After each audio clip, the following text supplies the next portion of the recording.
ओम हनु हनुमते नमः। बजरंगबली की जय। प्रिय भक्तजनों, मंगलवार का दिन भगवान हनुमान जी को समर्पित है। इस दिन सुख संपत्ति, यश और संतान प्राप्ति के लिए मंगलवार का व्रत रखना शुभ माना जाता है और हनुमान जी से जुड़ी मंगलवार व्रत कथा का पाठ अथवा श्रवण करके इस व्रत को पूरी श्रद्धा के साथ पूर्ण करना चाहिए। प्रिय भक्तजनों, आज हम इस वीडियो में मंगलवार की व्रत कथा सुनेंगे, तो आइए सुनते हैं। उससे पहले आप सभी प्रेम से बोलिए बजरंगबली की जय।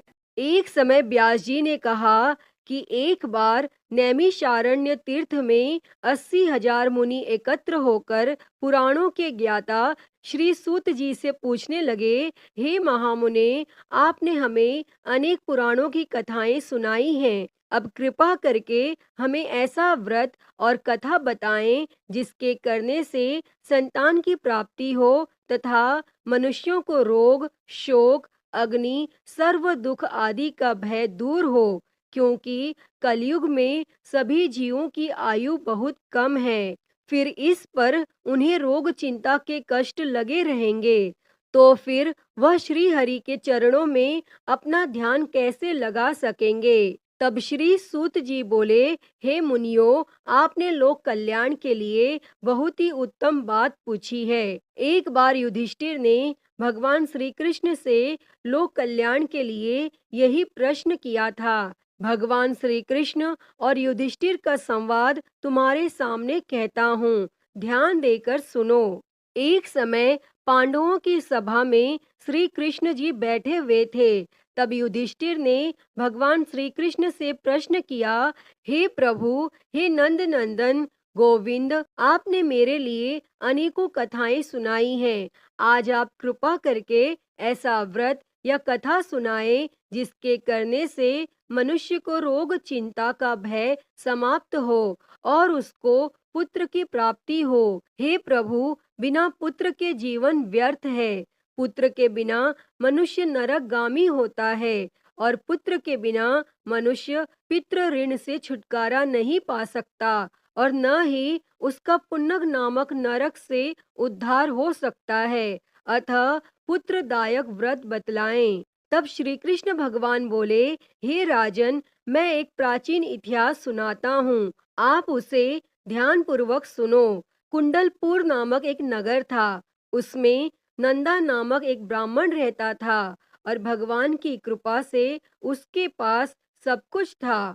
फिर भी वह दुखी था। इसका कारण यह था कि ब्राह्मण की स्त्री सुनंदा के कोई संतान न थी। सुनंदा पतिव्रता थी, भक्ति पूर्वक श्री हनुमान जी की आराधना करती थी और मंगलवार के दिन व्रत करके अंत में भोजन बनाकर हनुमान जी का भोग लगाने के बाद स्वयं भोजन करती थी। एक बार मंगलवार के दिन ब्राह्मणी गृह कार्य की अधिकता के कारण हनुमान जी को भोग न लगा सकी, तो इस पर उसे बहुत दुख हुआ और उसने कुछ भी नहीं खाया और अपने मन में प्रण किया कि अब तो अगले मंगलवार को ही हनुमान जी को भोग लगाकर अन्न जल ग्रहण करूंगी।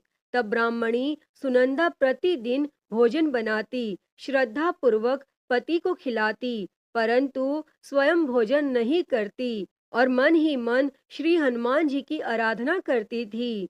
इसी प्रकार 6 दिन गुजर गए और ब्राह्मणी सुनंदा अपने निश्चय के अनुसार भूखी प्यासी निराहार रही और अगले मंगलवार को ब्राह्मणी सुनंदा प्रातःकाल ही बेहोश होकर गिर पड़ी। तब ब्राह्मणी सुनंदा की इस असीम भक्ति के प्रभाव से श्री हनुमान जी बहुत प्रसन्न हुए और प्रकट होकर बोले, सुनंदा, मैं तेरी भक्ति से बहुत प्रसन्न हूँ, तू उठ और वर मांग।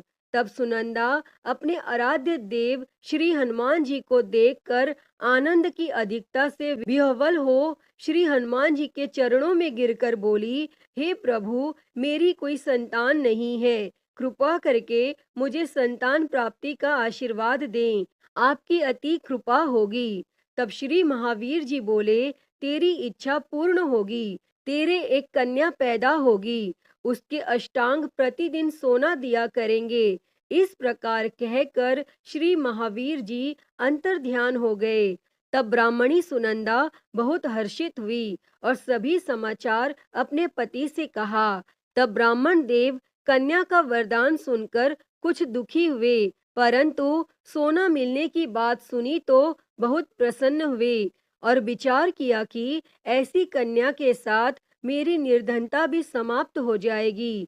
तब श्री हनुमान जी की कृपा से वह ब्राह्मणी गर्भवती हुई और 10वें महीने में उसे बहुत ही सुंदर पुत्री प्राप्त हुई। यह बच्ची अपने पिता के घर में ठीक उसी तरह से बढ़ने लगी जिस प्रकार शुक्ल पक्ष का चंद्रमा बढ़ता है।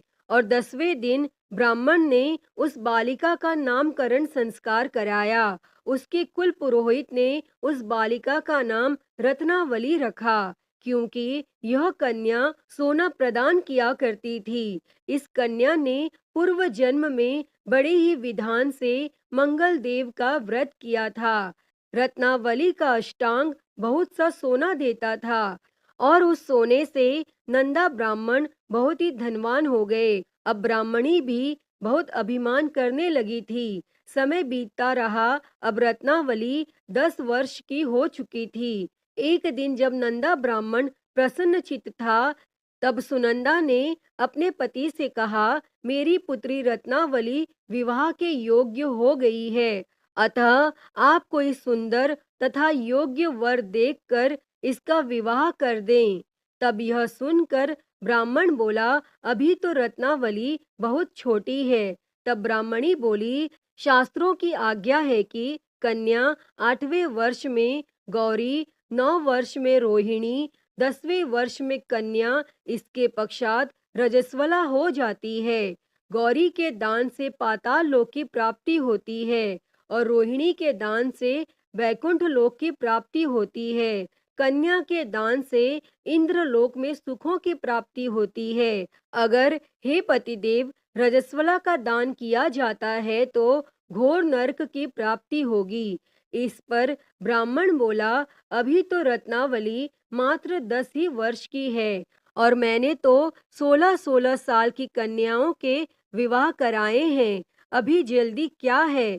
तब ब्राह्मणी सुनंदा बोली, आपको तो लोभ अधिक हो गया लगता है। शास्त्रों में कहा गया है कि माता पिता और बड़ा भाई रजस्वला कन्या को देखते हैं तो वह अवश्य ही नरकगामी होते हैं। तब ब्राह्मण बोला, अच्छी बात है, कल मैं अवश्य ही योग्य वर की तलाश में अपना दूत भेजूंगा। तब दूसरे दिन ब्राह्मण ने अपने दूत को बुलाया और आज्ञा दी कि जैसी सुंदर मेरी कन्या है वैसा ही सुंदर वर उसके लिए तलाश करो। और दूत अपने स्वामी की आज्ञा पाकर निकल पड़ा। तब पंपई नगर में उसने एक सुंदर लड़के को देखा। यह बालक एक ब्राह्मण परिवार का बहुत ही गुणवान पुत्र था। उसका नाम सोमेश्वर था और दूत ने इस सुंदर व गुणवान ब्राह्मण पुत्र के बारे में अपने स्वामी को पूर्ण विवरण दिया और फिर शुभ मुहूर्त में विधि पूर्वक कन्या दान करके ब्राह्मण ब्राह्मणी संतुष्ट हुए। परंतु ब्राह्मण के मन में तो लोभ समाया हुआ था। उसने कन्या दान तो कर दिया था, पर वह बहुत खिन्न भी था। उसने विचार किया कि रत्नावली तो अब चली जाएगी और मुझे इससे जो सोना मिलता था वह अब मिलेगा नहीं। मेरे पास जो धन था कुछ तो इसके विवाह में खर्च हो गया और जो शेष बचा है वह भी कुछ दिनों पश्चात समाप्त हो जाएगा। मैंने तो इसका विवाह करके बहुत ही बड़ी भूल कर दी है। अब कोई ऐसा उपाय हो कि रत्नावली मेरे घर में ही बनी रहे, अपने ससुराल न जाए। तब लोभ रूपी राक्षस ब्राह्मण के मस्तिष्क पर छाता जा रहा था। रात भर अपनी शैया पर बेचैनी से करवटें बदलते बदलते उसने एक बहुत ही क्रूर निर्णय लिया। उसने विचार किया कि जब रत्नावली को लेकर उसका पति सोमेश्वर अपने घर के लिए जाएगा तो वह मार्ग में छिपकर सोमेश्वर का वध कर देगा और अपनी लड़की को अपने घर ले आएगा, जिससे नियमित रूप से उसे सोना भी मिलता रहेगा और समाज का कोई मनुष्य उसे दोष भी नहीं दे सकेगा। और प्रातः काल हुआ तो नंदा और सुनंदा ने अपने जमाई तथा लड़की को बहुत सारा धन देकर विदा किया और सोमेश्वर अपनी पत्नी रत्नावली को लेकर ससुराल से अपने घर की तरफ चल दिया। और ब्राह्मण नंदा महालोभ के वशीभूत हो अपनी मति खो चुका था और पाप पुण्य का उसे विचार न रहा। अपने भयानक व क्रूर निर्णय को कार्य रूप देने के लिए उसने अपने दूत को मार्ग में अपने जमाई का वध करने के लिए भेज दिया था, ताकि रत्नावली से प्राप्त होने वाला सोना उसे हमेशा मिलता रहे और वो कभी निर्धन न हो। तब ब्राह्मण के दूत ने अपनी स्वामी की आज्ञा का पालन करते हुए उसके जमाई सोमेश्वर का मार्ग में ही वध कर दिया। तब यह समाचार प्राप्त कर ब्राह्मण नंदा मार्ग में पहुंचा और रुदन करती अपनी पुत्री रत्नावली से बोला, हे पुत्री, मार्ग में लुटेरों ने तेरे पति का वध कर दिया है। भगवान की इच्छा के आगे किसी का कोई वश नहीं चलता है। अब तू घर चल, वहां पर ही रहकर शेष जीवन व्यतीत करना। जो भाग्य में लिखा है वही होगा। और अपने पति की अकाल मृत्यु से रत्नावली बहुत दुखी हुई। करुण क्रंदन व रुदन करते हुए अपने पिता से बोली, हे पिताजी, इस संसार में जिस स्त्री का पति नहीं है उसका जीना व्यर्थ है। मैं अपने पति के साथ ही अपने शरीर को जला दूंगी और सती होकर अपने इस जन्म को, माता पिता के नाम को तथा सास ससुर के यश को सार्थक करूंगी। तब ब्राह्मण नंदा अपनी पुत्री रत्नावली के वचनों को सुनकर बहुत दुखी हुआ। विचार करने लगा, मैंने व्यर्थ ही जमाई वध का पाप अपने सिर लिया। रत्नावली तो उसके पीछे अपने प्राण तक देने को तैयार है और मेरा तो दोनों तरफ से मरण हो गया। धन तो अब मिलेगा नहीं, जमाई वध के पाप के फलस्वरूप यम यातना भी भुगतनी पड़ेगी। और यह सोचकर वह बहुत खिन्न हुआ। तब सोमेश्वर की चिता बनाई गई। रत्नावली सती होने की इच्छा से अपने पति का सिर अपने गोद में रखकर चिता में बैठ गई। जैसे ही सोमेश्वर की चिता को अग्नि लगाई गई, वैसे ही प्रसन्न हो मंगल देव वहां प्रकट हुए और बोले, हे रत्नावली, मैं तेरी पति भक्ति से बहुत प्रसन्न हूँ, तू वर मांग। तब रत्नावली ने अपने पति का जीवन दान मांगा। तब मंगल देव बोले, रत्नावली, तेरा पति अजर अमर है, यह महाविद्वान भी होगा और इसके अतिरिक्त तेरी जो इच्छा हो वर मांग। तब रत्नावली बोली, हे ग्रहों के स्वामी, यदि आप मुझ पर प्रसन्न हैं तो मुझे यह वरदान दीजिए कि जो भी मनुष्य मंगलवार के दिन प्रातः काल लाल पुष्प लाल चंदन से पूजा करके आपका स्मरण करे, उसको रोग व्याधि न हो, स्वजनों का कभी वियोग न हो, सर्प अग्नि तथा शत्रुओं का भय न रहे। जो स्त्री मंगलवार का व्रत करे वह कभी विधवा न हो। और मंगल देव तथास्तु कहकर अंतर ध्यान हो गए। सोमेश्वर मंगल देव की कृपा से जीवित हो उठा। रत्नावली अपने पति को पुनः प्राप्त कर बहुत प्रसन्न हुई और मंगल देव का व्रत प्रत्येक मंगलवार को करके व्रत राज और मंगल देव की कृपा से इस लोक में सुख ऐश्वर्य को भोगते हुए अंत में अपने पति के साथ स्वर्ग लोक को गई। अतः हे मंगल देव, जैसी कृपा आपने रत्नावली और उसके पति सोमेश्वर पर की, वैसी ही कृपा इस कथा को कहते सुनते और हुंकारा भरते सभी पर सदैव करना। तो सभी प्रेम से बोलिए श्री मंगल देव की जय, श्री हनुमान जी की जय। प्रिय भक्तजनों, आइए अब सुनते हैं सभी मनोकामनाओं को पूरी करने वाली अगली कथा। कथा के अनुसार एक नगर में एक वृद्धा रहती थी। उसका एक ही पुत्र था। उस वृद्धा की हनुमान जी पर बहुत ही गहरी आस्था थी। वह हर मंगलवार का व्रत रखती थी और हनुमान जी की पूजा आराधना करती थी। एक बार हनुमान जी ने अपनी उस भक्त की परीक्षा लेने की सोची और हनुमान जी साधु का वेश धारण कर उस वृद्धा के घर गए और पुकारने लगे कि है कोई हनुमान भक्त जो हमारी इच्छा पूर्ण करे। और यह आवाज उस वृद्धा के कान में पड़ी और वह पुकार सुनकर वृद्धा जल्दी से बाहर आई और साधु को प्रणाम कर बोली, आज्ञा महाराज। और साधु के वेश में हनुमान जी बोले, मैं भूखा हूँ, भोजन करूँगा, तुम थोड़ी सी जमीन लीप दो। और वह वृद्धा द्विधा में पड़ गई। अंततः हाथ जोड़कर बोली, महाराज, लीपने और मिट्टी खोदने के अतिरिक्त आप कोई दूसरी आज्ञा दे, मैं अवश्य पूर्ण करूंगी। तब साधु ने 3 बार प्रतिज्ञा कराने के बाद कहा, तू अपने बेटे को बुला, मैं उसकी पीठ पर आग जलाकर भोजन करूंगा। और यह सुनकर वृद्धा घबरा गई, परंतु वह प्रतिज्ञाबद्ध थी और उसने अपने पुत्र को बुलाकर साधु को सौंप दिया। और साधु वेशधारी हनुमान जी ने वृद्धा के हाथों से ही उसके पुत्र को पेट के बल लिटाया और उसकी पीठ पर आग लगवा दी और आग जलाकर दुखी मन से वह वृद्धा अपने घर में चली गई। और इधर भोजन बनाकर साधु ने वृद्धा को बुलाकर कहा कि उनका भोजन बन गया है, तुम अपने पुत्र को पुकारो ताकि वह भी आकर भोग लगा ले। तब इस पर वह वृद्धा बोली, उसका नाम लेकर मुझे और कष्ट ना दो। लेकिन जब साधु महाराज नहीं माने तो वृद्धा ने अपने पुत्र को आवाज लगाई और वह अपनी माँ के पास आ गया और अपने पुत्र को जीवित देखकर